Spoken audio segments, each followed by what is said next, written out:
Well, hello, everyone. I'm James Dobson, and you're listening to Family Talk, a listener-supported ministry.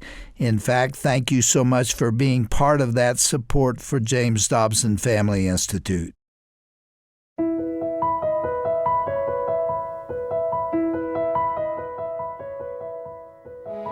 Well, welcome, friends, to Family Talk. I'm Roger Marsh. Do you ever think about how Jesus was a man that walked on the earth? Well, in the Scriptures, in Philippians chapter 2, verse 7, we read, "But he, Jesus, emptied himself, taking upon himself the form of a servant, and was made in the likeness of men." Jesus Christ is the true example of who and what we are called by God to be. He was here to serve, a concept we can sometimes forget to show to others through our own grace and kindness. Now, as for men living in today's society, sadly, many guys are confused by what it means to be a man. Masculinity is under attack at its core, and that includes the biological definition of what it means to be a man, or a woman for that matter. In our culture, there is no longer a rite of passage for a young boy to know that he has truly become a man. Many of the markers of what manhood is all about have been lost from generation to generation. In today's classic conversation here on Family Talk, you're going to hear our own Dr. James Dobson talking with John Eldredge about what it means to be a man. John Eldredge is a best-selling author, counselor, and teacher. He is the president of Wilded Heart, a ministry devoted to helping men discover the heart of God. John earned his undergraduate degree in theater at Cal Poly University and actually directed a theater company in Los Angeles for several years before moving to Colorado. John eventually earned his master's degree in counseling from Colorado Christian University and has worked as a counselor in private practice before launching what is now known as Wilded Heart in the year 2000. John and his wife Stasi have 3 grown sons, Samuel, Blaine, and Luke.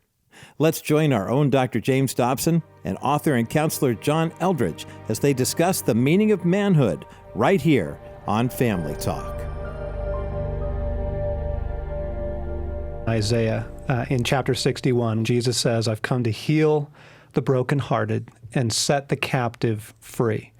And it's actually that passage that he quotes when he announces his ministry, after the trial in the wilderness, and he comes into that first moment in the synagogue, and all eyes are on him, and they give him the scroll of Isaiah, and he goes down to what we would call chapter 61, and he says, "Here's why I've come. I really want to heal you, and I want to set you genuinely free, to be my own again." So that's what we do, primarily for men. It all started with men, giving men back their masculinity, restoring them as men, or being used by God to restore them. What takes place? How do you go about doing that? Yeah, we take men into the deep places of the image of God in them, right? When God created man in his image, he did it male and female, you see. So they have a masculine heart or a masculine soul, right? And that soul has been wounded.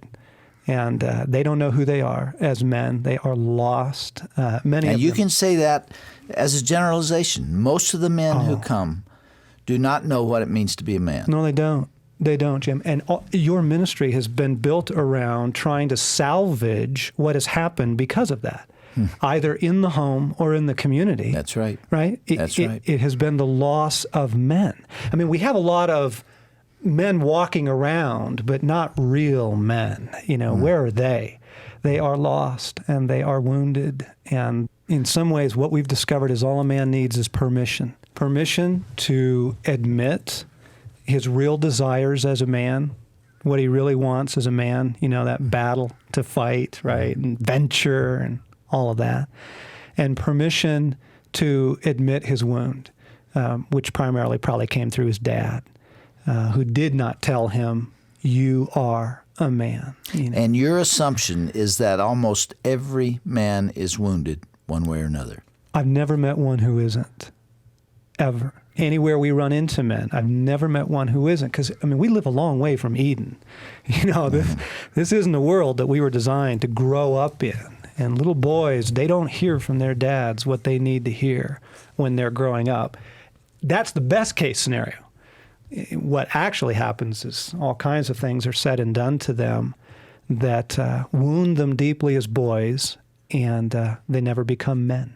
David in the Psalm says, be merciful to me, O Lord. Deal well with me out of your love, for my heart is wounded within me. Now, he was a man's man. I mean, come on, right? Goliath, the Philistines, all those stories, Warrior. right? Yeah. He was a warrior and a king and a great man in many ways. And yet he knew the reality of a wound in the soul. And he begged God to come and heal him. And then that's what Jesus announces that he came to do. You see, it's not just, I want to shape up your behavior, right? But the Pharisees were great at getting the act together on the outside. But God says, I want to change you from the inside out, make you a new creation, restore you as my man. You and I wrote books at the same time, not talking to each other, and yet there's great communality between the two of them. My book, Bringing Up Boys, deals with the fact that boys don't know what it means to be a boy, and they certainly don't know what it means to be a man. And there's great confusion about their masculinity, and that's a major portion of the book. You really kind of picked that theme up, and you did it independently at the adult level and say men don't know what it means to be a man either because of what they experienced when they were boys. Bingo. Exactly. That our culture no longer knows how to initiate boys to men, right? I mean, there's a lot of boys around. We have no shortage of boys, but we don't know how to take them through that process of making them men, and so that they know down in their hearts they have what it takes. They can stand up, right, for what's right. They can come through, right? We don't know how to do that. And so somewhere between boyhood and manhood, something gets lost. I have read about some more primitive cultures, if you want to use that phrase, in Africa and other places where a boy turns 12 or 13 and then he is sent out alone into the surrounding countryside to spend the night out there and to fight mythical lions, maybe real lions. And when he comes back, he is transformed. He is a man from that time on. He fights in the wars. He acts and behaves like a man. He puts away childish things. We don't have such an initiation here. And if a person goes through high school and college and maybe even beyond, he is not even emancipated from his own parents. They may be still paying the bills for him. And there is no point at which he can say, I'm a man, and this is what it means to be a man. Yeah. Jim, the Maasai tribe, for example, in Africa says you cannot court a woman until you have killed a lion as a young man. Now, that means with a primitive weapon, a spear or a club. In other words, you have to know who you are first as a man before you can go to a woman. And most of these guys just take their questions and their confusion to the woman, right? Yeah. And then 20 years later, they wind up in our counseling offices. You mentioned a minute or two ago that the masculine nature has been denied them, has been robbed. You also said that this wound that occurs frequently comes from the relationship with the father. What is it that fathers do, and what is it that the culture does to emasculate men? Yeah. Let's start with the grounding. Genesis 1, okay? And God created them in his image, male and female, he created them. I mean, that's just so important for us to put out there, because when God gives the most important gift to mankind, his own image, he does it at the level of gender. It is either as a man or as a woman that we bear the image of God. And so when you start messing with gender, you're messing with the deepest thing about a person. When a culture is confused about gender, you have a culture in its final stages. They're confused about the most essential things. So look at little boys. What do they want? You give a boy a bike, for example. Is it enough that he learns to ride it? See, he wants adventure. He wants danger. He wants a life of battle, and risk and all of that we see wrapped up in boys. I can barely tuck my boys in at night without getting ambushed. Just the other night, my son filled his blankets with his pillows and his stuffed animals, so it looked like he was lying in bed. He was waiting for me on top of the bookshelf to say prayers with him. He leapt from the top of the bookshelf onto me, and then, of course, the wrestling match and the laughter and all of that. They want a battle, right? They play soldier and cowboy and policeman and all of that. You see that in the heart of a boy.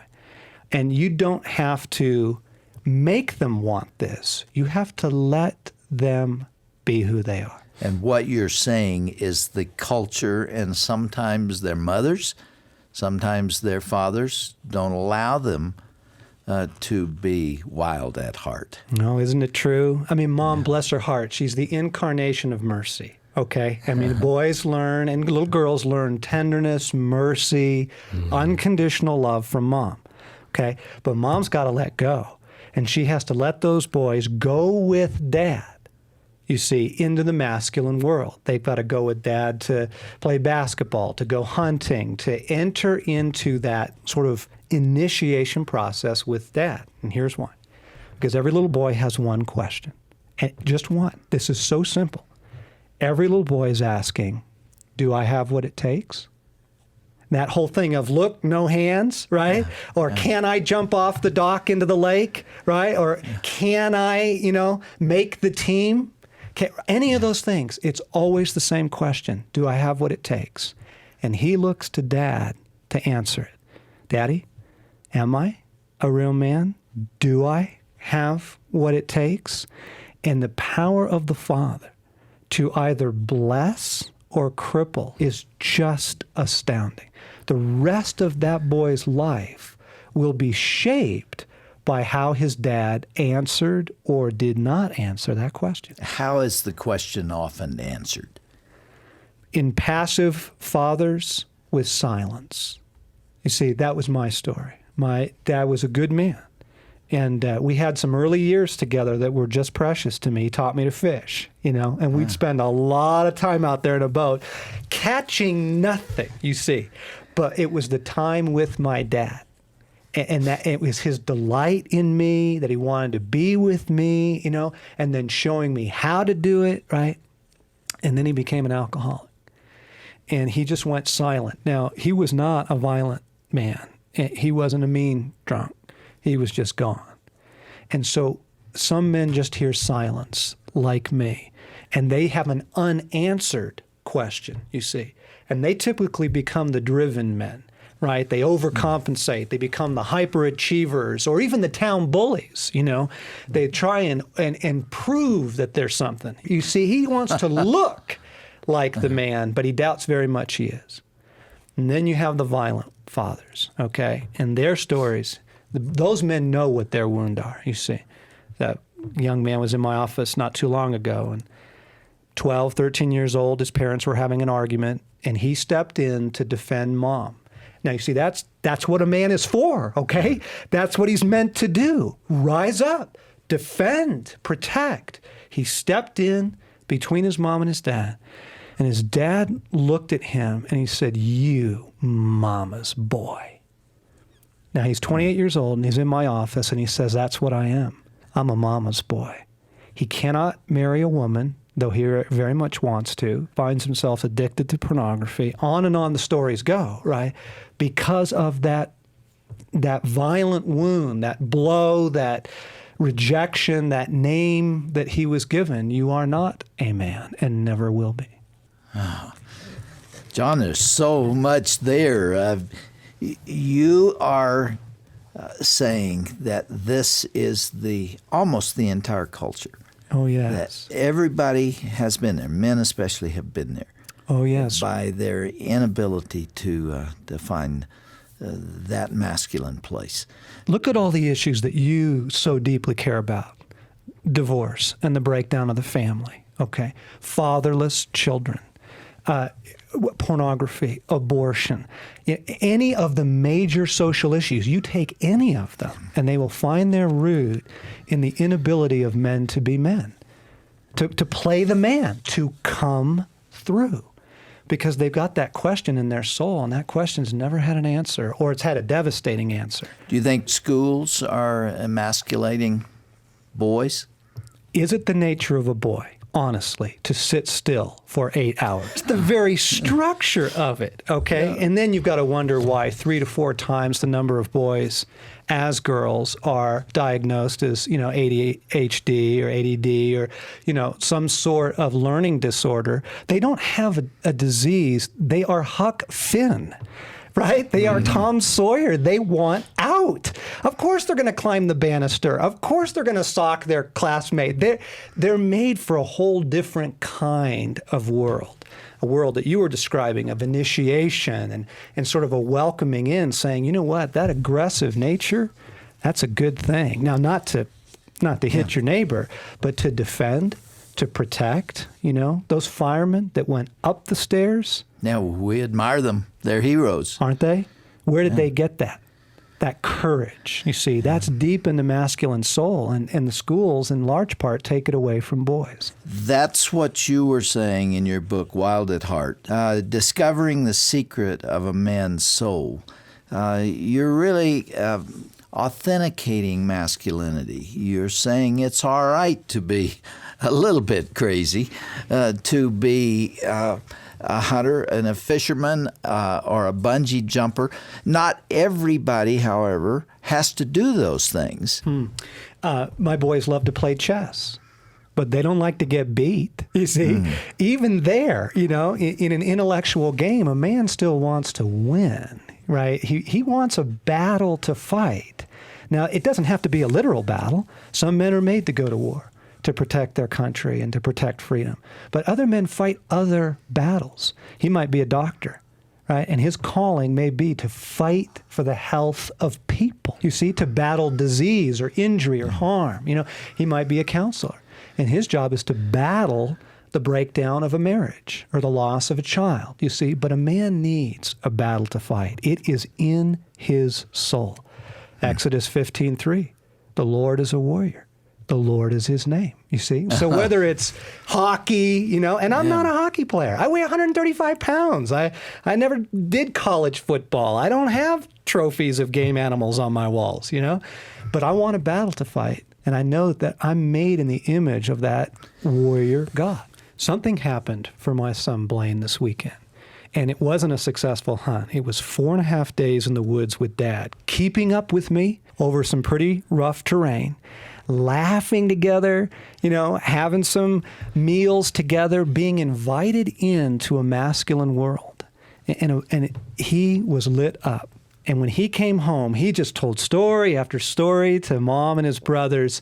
It was a passage. It was part of that initiation where a young boy is brought into the company of men, and he is affirmed, and he is validated as a young man. And the other men that were in our company there would say things like, wow, Blaine, you were really something out there today. One of my books was called Straight Talk to Men and Their Wives, mostly Straight Talk to Men.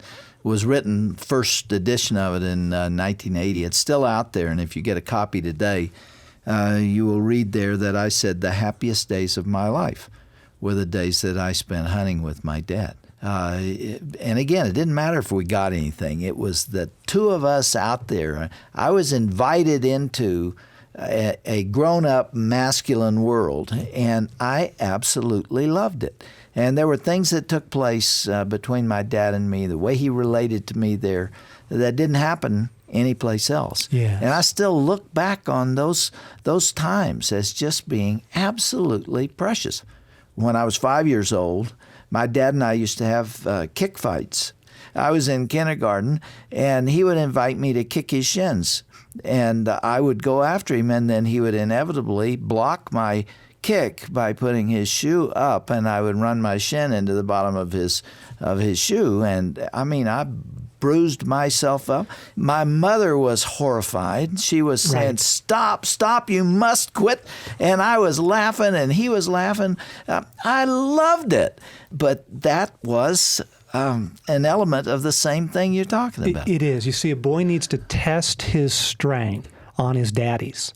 And that's why they love to wrestle. My sons will sneak up in the kitchen when I'm making breakfast and pow, they'll just pop me one right in the shoulder. Your dad wasn't being unkind to you, you know. They want to test their strength, you see, because they figure if we can take on the old bull, well, then maybe we've got, you know, antlers of our own. You know, maybe we're something to reckon with.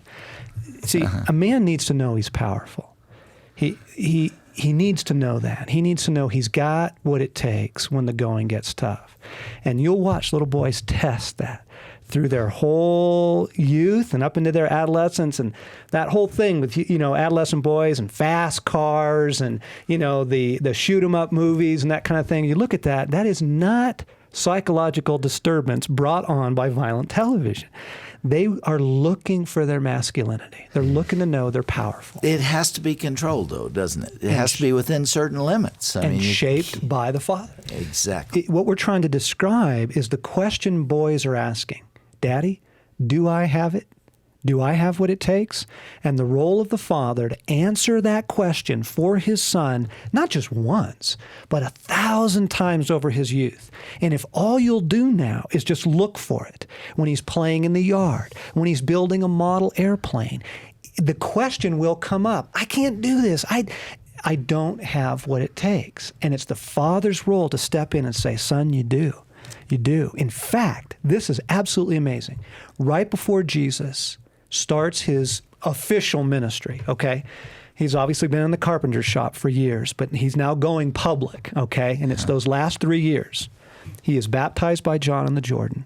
He comes up out of the water, and what happens? Well, the dove descends and said, "This is my beloved son in whom I'm well pleased." And then he is led into the wilderness. You see, if the Father speaks and he validates him, right? I mean, he basically says, Jesus, you are the apple of my eye. You have what it takes. Now, this is amazing. If Jesus needed to hear that, the Son of God needed those words from his Father before he launched into his greatest test of his life. How much more do we need to hear those as men? And those events were back-to-back in his life. Weren't they? The high point of his life, undoubtedly, was hearing those words from God. Absolutely. This is my beloved son. And straightway, he was led into the low point of his life. And look where the devil attacks him. If you are the Son of God, if you are, 3 times he comes at him, attacking him at his identity. You see, he tries to go after the very blessing. It's really good to have you back, and thank you for what you're doing, and thank you for the insights that you're sharing with regard to masculinity. It's really been interesting to me to read what you've had to say in Wild at Heart, because it is the extension again of what I was writing about in bringing up boys, and what happens when those needs are not met properly at that point. And they don't go away. They're still there at 30, 40, 50 years of age, aren't they? And the good news is, Jim, is that those questions can be answered. The story is not over. A man doesn't have to live there. He can find from God what he didn't have from his father. Okay, John, thank you for being with us. Great to be here.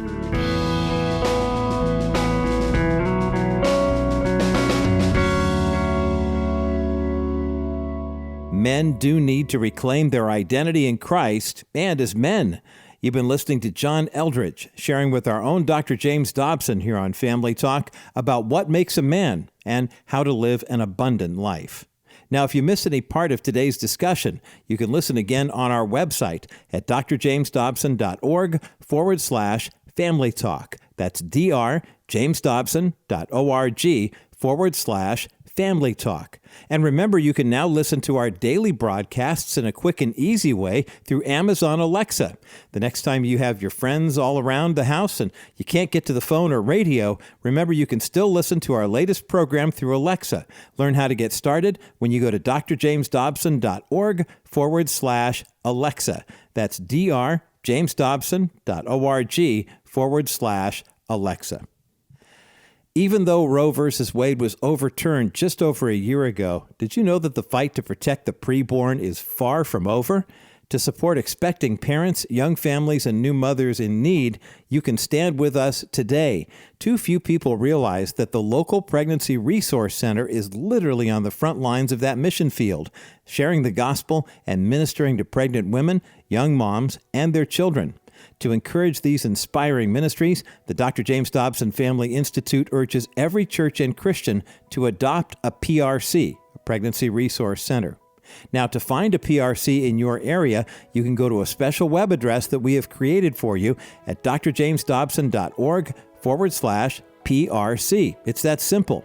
You can see all the pregnancy resource centers in your own community when you go to that link, and maybe there's one that God has placed on your heart for prayer and support.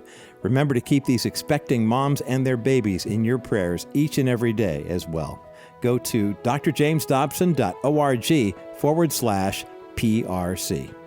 Well, that's all the time we have for today. I'm Roger Marsh, encouraging you to join us again next time for another edition of Dr. James Dobson's Family Talk. Till then, may God continue to richly bless you and your family.